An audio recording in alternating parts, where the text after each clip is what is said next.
8월 21일 법률방송 로투데이 시작하겠습니다.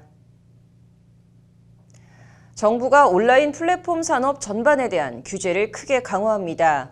오늘 로투데이는 코로나19가 키운 플랫폼 산업, 그 규제 관련 보도 전해드립니다.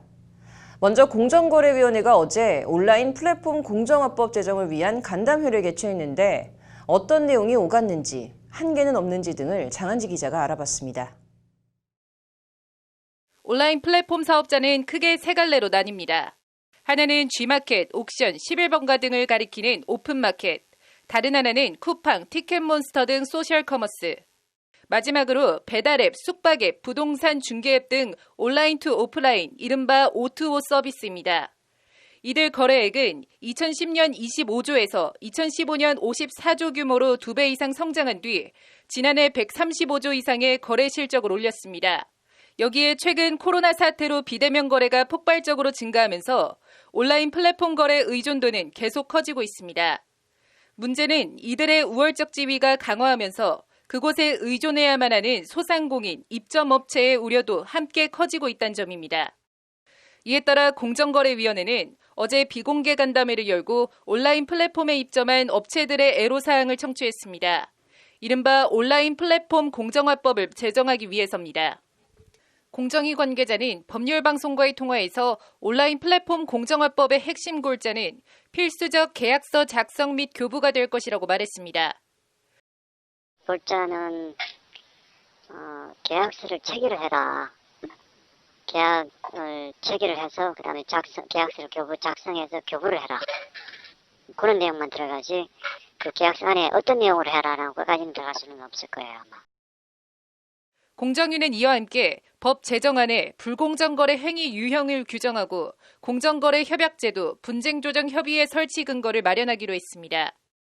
이날 간담회에는 중소기업중앙회, 소상공인연합회, 한국외식업중앙회 등이 참석했습니다. 중소기업중앙회는 특히 오픈마켓을 겨냥했습니다. 그들이 매출액 1,000억 이상의 통신 판매업자들이 각종 규제를 받는 대규모 유통업법에 적용을 받지 않는다며 중개업자에게도 통신 판매업자 수준의 책임과 의무를 부여해야 한다고 제안했습니다.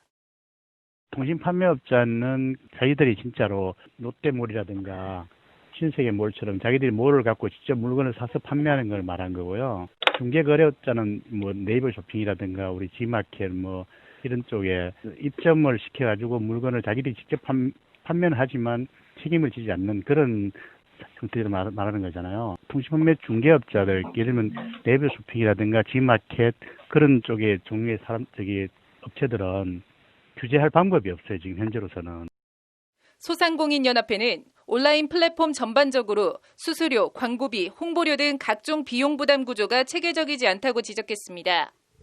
플랫폼 상위에 노출되는 입점업체 우선순위는 무엇이냐 아무것도 알 수가 없다는 겁니다. 상품 노출 기준을 정확하게 정해라. 이 부분을 좀 강조하고 있습니다. 소비자가 그 화면에 들어갔을 때 그 첫 화면에 보이는 기준은 대체 무엇이고 그 다음에 두 번째 화면에 보이는 기준은 또 뭐고 그 기준이 불명확하다 보니 소위 말하면 광고를 받기 위한 수단으로 이용하고 한국외식업중앙회는 배달의 민족, 요기요 등 배달앱의 갑질 문제를 집중적으로 지적했습니다. 적정 수수료 산정 기준 마련, 수수료 부과 내역의 투명한 공개 등 배달앱 수수료 정책의 투명성과 공정성을 제고해야 한다는 겁니다. 배달 수수료까지 해가지고 거의 15% 정도 돼요. 최대 15에서 사실 20%도 나오기도 해요. 배달앱에 어떤 현상이 일어나냐면 지금 얼마 이상 주문 시 배달 이렇게 돼 있잖아요. 이제 그게 이제 그 수수료하고 자기들 그 음식점 마진을 맞추려고 하는 거거든요. 수수료가까지 15%까지 나오는 이게 정말 합리적인가? 면밀히 검토를 해서 최대한 낮춰달라. 다만 공정위의 역할이 시장에서의 독점이나 불공정 거래를 감시하는 것인 만큼 온라인 플랫폼 수수료에 대해서는 직접적으로 제재할 수는 없다고 선을 그었습니다. 있을 수 있죠. 근데 이제 가격에 대해서 정부가 어떤 그걸 가지고 얼마를 해야 된다, 얼마를 받아야 된다, 얼마 이상 안 된다 이렇게 규정하는 거는 시장 경제에서는 맞지 않으니까. 한편 입점업체의 입장을 들은 공정위는 다음 주부터 2주간 플랫폼 사업자의 의견을 들을 예정입니다. 이후 전문가 의견도 수렴한 뒤 법을 마련해 이르면 9월 입법 예고를, 내년 1월 국회에 법안을 제출할 예정입니다. 법률방송 장은지입니다. 네, 플랫폼 수수료 갈등 얘기 더 해보도록 하겠습니다. 이혜용 변호사의 뉴스워법입니다. 이 변호사님 어서 오십시오. 안녕하세요. 네, 저희가 이제 앞서 이 온라인 플랫폼 수수료 정책을 둘러싸고 이 IT 업계에서 이제 좀 안팎으로 잡음이 끊이지 않는 상황과 함께 이제 지금 최근 공정위가 이 온라인 플랫폼 공정화법 제정 관련한 소식 이제 전해드렸습니다. 네, 현재 온라인 플랫폼 수수료 문제로 좀 거론되는 게 또 뭐가 있을까요? 네, 먼저 그 배달앱이 지금 문제가 되고 있습니다. 뭐 배달의 민족, 요기요, 그다음에 쿠팡이츠 등 이제 이 배달앱 상위 사업자의 과점이 문제가 되는 건데요. 네. 배달앱 시장이 이제 본격화될 당시인 2015년도 같은 경우는 그 배달의 민족, 요기요 등 그 플랫폼 업자들이 이제 공격적으로 수수료 할인 정책을 썼었거든요. 네. 이런 식으로 이제 할인을 하는 이유는 이제 점유율을 높이기 위한 것인데요. 네. 그 실제로 그 당시에 배달의 민족 같은 경우는 자영업자 매출의 이제 5.5%에서 9% 정도로 이제 받던 그 결제 중개 수수료를 네. 한 푼도 받지 않았다고 하거든요. 네. 대신에 그냥 월 정액제로 이제 몇만 원 정도를 받아왔었는데 이것을 지금 지난 4월에 이제 기존의 그 월 정액 88,000원 대신에 네. 다시 그 매출액의 그 일정 퍼센테이지 한 5.8% 정도로 매기는 그 정률제 방식으로 바꾸겠다라고 이야기했다가 업계의 반발을 이제 불러서 네. 이제 이 부분은 철회를 했던 적이 있었고요. 네. 뭐 숙박앱도 문제가 많이 되고 있습니다. 네. 이 숙박앱의 그 양대 산맥이 지금 야놀자와 여기 어때 광고 많이 나오잖아요. 네, 네. 여기도 지금 과도한 수수료가 문제인데 실제로 숙박앱이 지금 예약 한 건당 수수료가 10% 정도 된다고 해요. 그럼 네. 상당히 큰 금액이거든요. 네. 지금 어쨌든 뭐 이런 온라인 플랫폼 수수료 갈등으로 인해서 결국 직격탄을 맞는 거는 이제 소상공인일 것 같습니다. 지금 이들 어떤 입장입니까? 소상공인 입장에서는 가뜩이나 세금 내죠, 임대료 내죠, 이렇게 각종 비용이 있는데 거기에 또 5%에서 10% 정도의 수수료를 또 내야 되니까 결국은 소상공인들이 이러한 플랫폼 사업자에게 일종의 좀 착취를 당하는 구조가 되는 것이 아니냐, 이러한 좀 비판이 제기되고, 그러다 보니까 특히 이제 이 배달앱과 같은 플랫폼 사업자가 이런 협상력을 많이 가질 수 있는 이유는 이런 앱에서는 어차피 우리가 휴대폰을 통해서 이 숙박업소나 아니면은 식당 이러한 이제 서비스들을 우리가 보게 되는데 첫 화면에 노출되거나 상위권에 노출되는 돼야지 이 매출이 늘어나지 않겠습니까? 그러다 보니까 결과적으로 울며 겨자 먹기로 이렇게 광고료를 계속 뭐 매달 지급을 한다든지 아니면은 자기들이 생각하기에 좀 과도한 수수료율이라 하더라도 이것을 거부하지 못하는 그런 상황인 것 같습니다. 네. 이게 지금 현재 있는 현행법으로는 좀 규제가 어려울까요? 지금 현행법 같은 경우는 실제로 대규모 유통업에서의 거래 공정화에 관한 법률이 있기는 있는데 이 법률의 적용 대상이 이제 매출 1천억 원 이상 기업으로 적용이 한정되어 있어서 실제로 1천억 원 이상 그 기업이 몇이나 될까요? 거의 없단 말이에요. 그러다 보니까 이 적용 대상이 너무 협소하고 그다음에 그래서 그런 이제 얘기가 나오니까 최근에는 이제 국회 그 더불어민주당 송갑석 의원이 법안을 발의하기도 했어요. 지금 이런 좀 현상과 관련해서 변호사님께서는 좀 어떤 의견이십니까?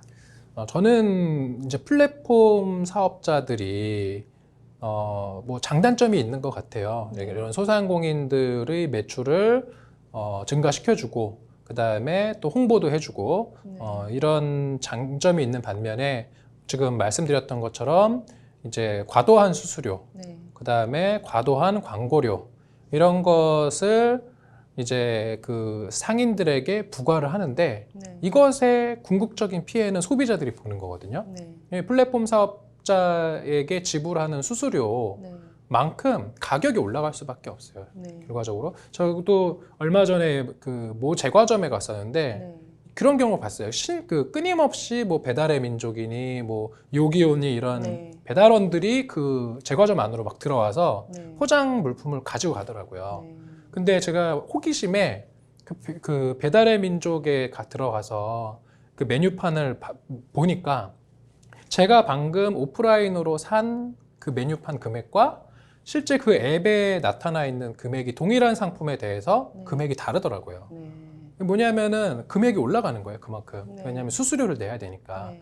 그래서 이게 그런 플랫폼 사업자로 인한 이런 가격 상승은 그 피해를 국민이 볼 수도 있다. 네. 좀 이러한 관점에서 수수료가 지나치게 높아지는 것을 좀 방지하고 좀 합리적으로 제도가 이루어질 수 있도록 하는 그런 장치들의 마련이 좀 시급한 것 같습니다. 네.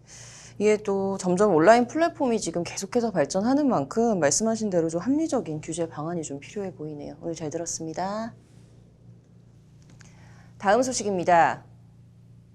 법률방송은 지난달 플랫폼 공룡들의 횡포라는 연속 기획 보도를 통해 애플리케이션 시장을 사실상 독점하면서 수수료 30%를 챙기는 거대 IT 공룡 구글과 애플의 실태를 전해드렸는데요.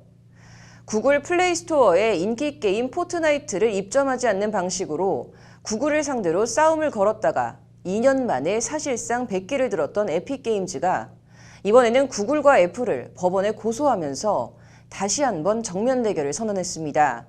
어떤 내용인지 장한지 기자가 전해드립니다. 지난 17일 캘리포니아 북부지방법원에 접수된 소장입니다. 원고는 에픽게임즈, 피고는 애플입니다. 에픽게임즈가 구글에 이어 애플에도 독점금지법 위반 소송을 제기한 겁니다. 게임사와 플랫폼의 정면 대결, 신호탄은 에픽게임즈가 쐈습니다. 발단은 지난 13일 에픽게임즈가 자체 인앱 결제 시스템인 에픽 다이렉트 페이를 만들면서입니다. 에픽게임즈는 전 세계 3억 5천만 명 이상의 포트나이트 이용자들이 이 시스템을 이용해 직접 게임을 구매하고 결제할 수 있도록 했습니다. 에픽게임즈의 자체 결제 시스템 개발은 콘텐츠 수수료와 결제 수수료로 30%를 가져가는 구글의 플레이 스토어와 애플의 앱 스토어를 거치지 않도록 하기 위해서입니다. 구글과 애플은 자기들의 모바일 시스템을 통해서 사업을 하면 자기들 내에 있는 결제 시스템을 사용하게 합니다. 그걸 우리가 보통 인앱 결제 시스템이라고 하거든요.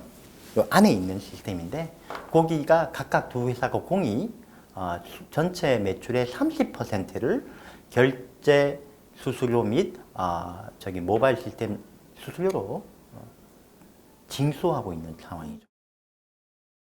에픽게임즈는 이 수수료를 구글과 애플에 지불하지 않는 대신 이용자들에게 기존보다 20% 저렴한 가격에 게임 아이템을 제공하겠다는 파격적인 유인책을 내걸었습니다. 그러자 구글과 애플은 직접 결제 시스템 도입 금지를 정한 자사 정책 위반이라며 포트나이트를 즉각 자사 앱마켓에서 삭제했습니다. 더 이상 구글 플레이 스토어와 애플 앱 스토어에서 포트나이트를 다운받을 수 없게 된 겁니다. 에픽게임즈는 기다렸다는 듯 애플을 상대로 65장 분량의 고소장을 법원에 제출했습니다.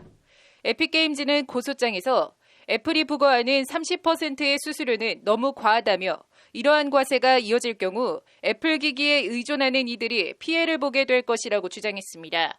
그러면서 이번 고소장 제출은 그간 입은 피해를 벌충하기 위한 것이 아니라 애플의 독점에 맞서 싸우기 위한 것이라고 강조했습니다. 이어 애플이 앱마켓에서 불법적으로 독점을 유지하기 위해 자행하는 불공정 행위를 막기 위해 소를 제기한다며 시장에서 공정한 경쟁이 이뤄질 수 있도록 법원이 애플에 금지 명령을 내려주길 바란다고 밝혔습니다. 에픽게임즈는 앞서 구글을 상대로도 독점금지법 위반 혐의로 소를 제기한 상태입니다. 소송 제기와 함께 에픽게임즈는 애플의 1984 광고를 비꼰 영상도 공개했습니다.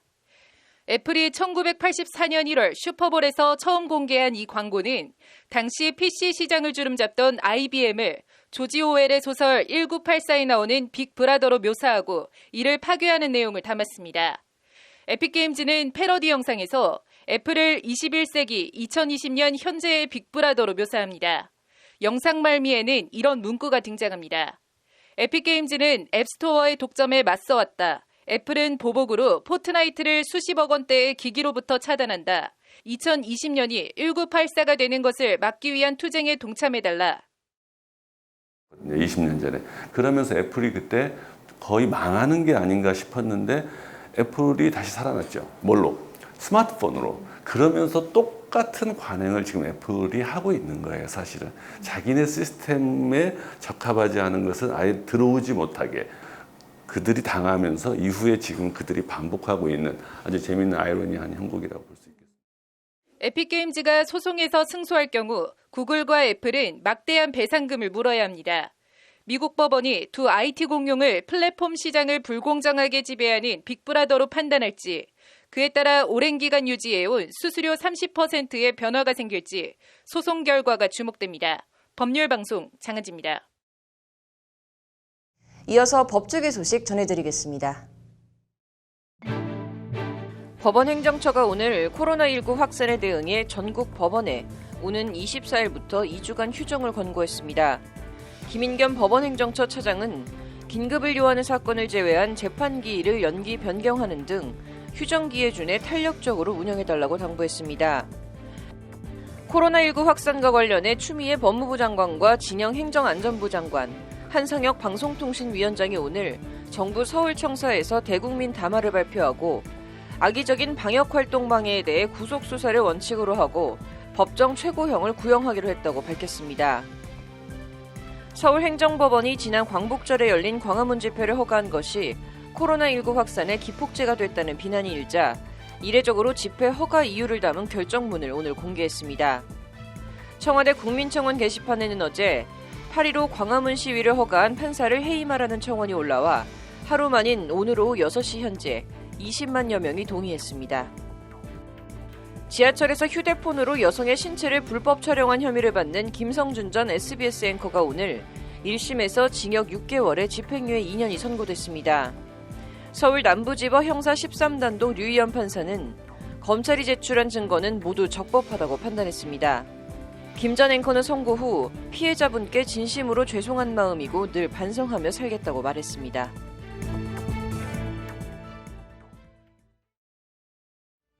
오늘 준비한 소식은 여기까지입니다. 시청해주신 여러분 고맙습니다.